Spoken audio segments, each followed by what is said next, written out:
Assalamualaikum dan salam sejahtera diucapkan kepada semua yang menonton pada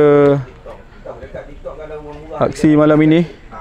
1, 2, 3. Okey, mantap. Sesi bergambar pun dah selesai. Jadi kini yang tinggal adalah aksi yang akan berlangsung sebentar lagi.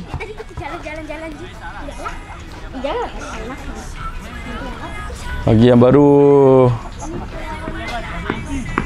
saja menonton perlawanan ini secara langsung, game belum mula lagi.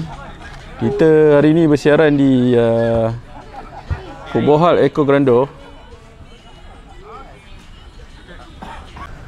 Manager.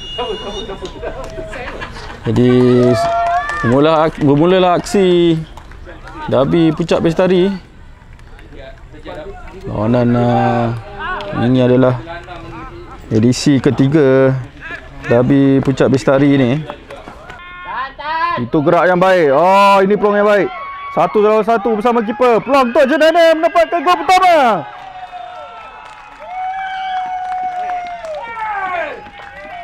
First blood untuk pasukan Cendana Football Club. Percubaan ataupun hantaran sebenarnya. Terkena palang. Namun bahaya masih lagi ada Cendana dengan percubaan. Itu dia. Oh, itu jaringan yang cukup baik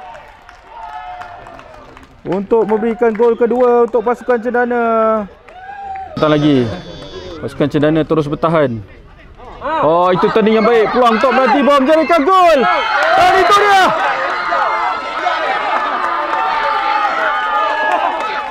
Siapa yang gol sebenarnya ni?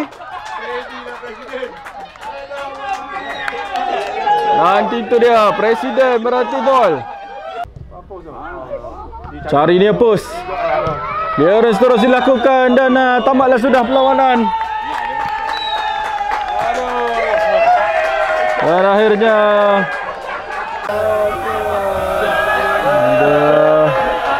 pasukan Cendana FC juara Derby Putra Bestari untuk kali ketiga berturut-turut.